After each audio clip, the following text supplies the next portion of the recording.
Ito na naman tayo mga idol. Magluluto na naman tayo ng ating gulay. Siyempre, hindi pwedeng walang gulay si Lolo dun. Konti lang, mga ganyan lang pwede na. Importante ang gulay. Yan. Malaking tulong sa akin to mga idol, to kala na to.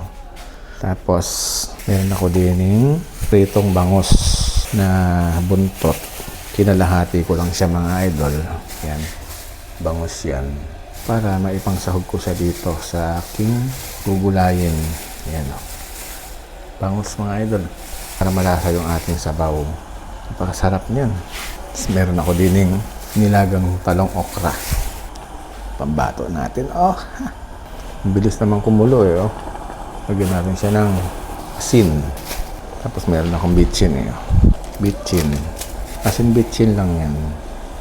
Lagyan ko siya ng konting bitchin. Pakulo na siya mga idol. Oh. Kumukulo na siya. Yan. Lagay ko na tong malunggay. Malinis naman itong malunggay. Oh. Pakita ko lang. Oh. Tapos ilalagay natin tong malunggay. Kunin ko lang yung kutsara ko mga idol. Andun sa service ko. Lagay ko mga idol tong gulay. Meron pa ako nilagang talong okra. Sama ko rin sa ito. Nilaga na to eh. Napakasarap nito mga idol.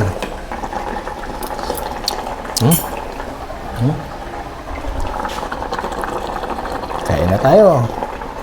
Kain na tayo mga idol.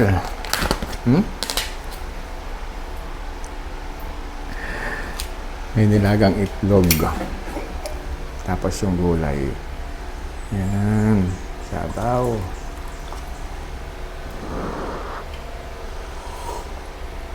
Sarap niyo. Sabawan natin. Yan. Sarap. Maraming sabaw eh.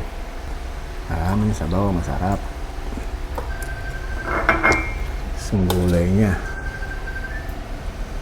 Oh. No. Isda. Bangus. Malasa yung sabaw mga idol. Hausawan asin. Kain na po. Thank you Lord. Part na buntot ito eh. Kaya dapat ito may mabuti.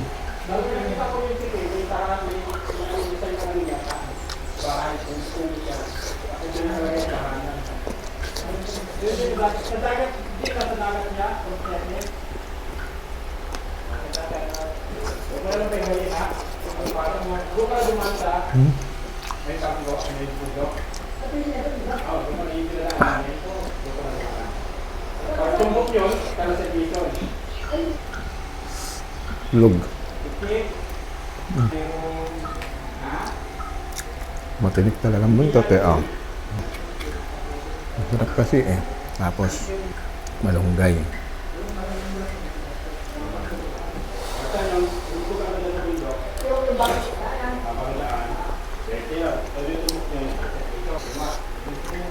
Sarap niya. Bangus na kakutsara, no?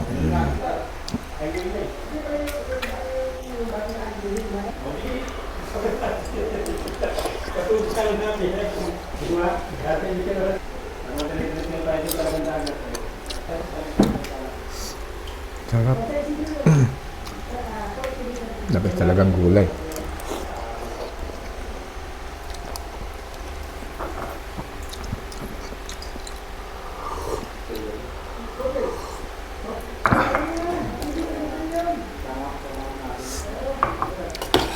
Talong. Balat ng bangus, oh.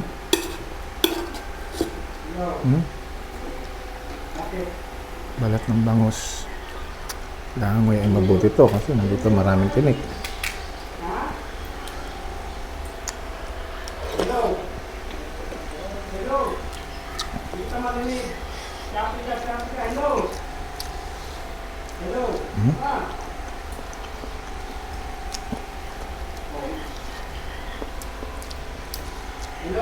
Kung hindi ko kung mabutit. Tinit na.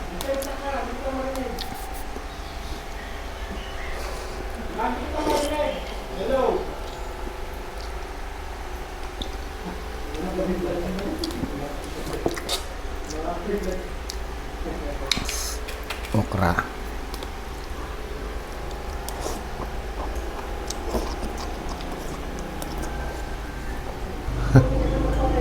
Oh, balat.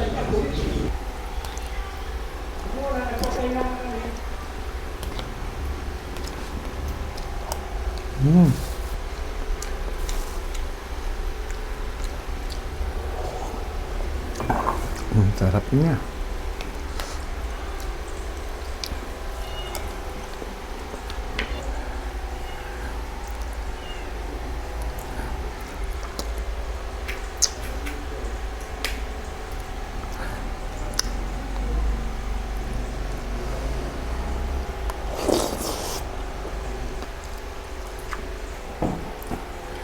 Mag-ingat sa tinik.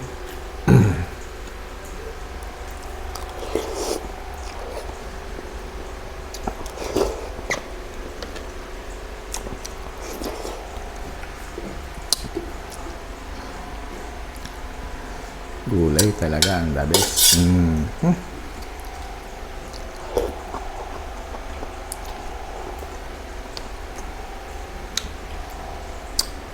Kaya pagka may tinatirang isda talaga yung the best talaga yan.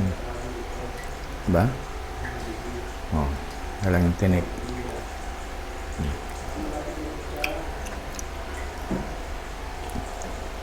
Ang ingat sa tinik.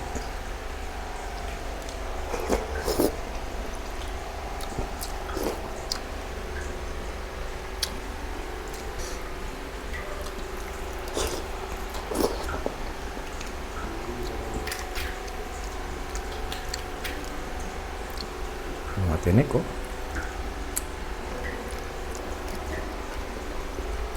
Kailangan dudurogin mo siya sa bibig mo, eh.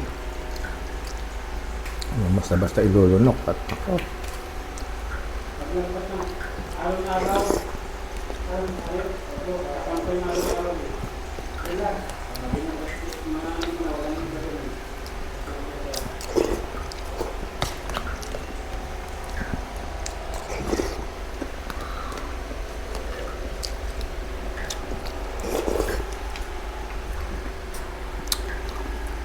Kain, sir. Kain.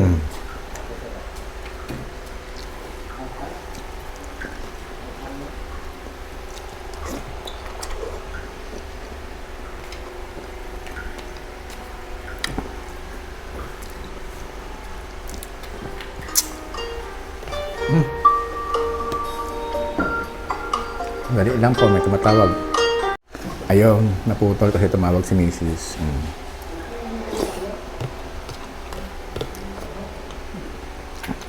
Hindi ba natin pwedeng hindi sagutin?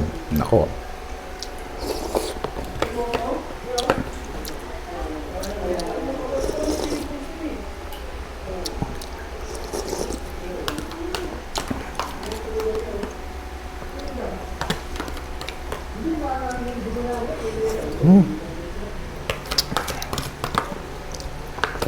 Thank you, Lord. Bye-bye.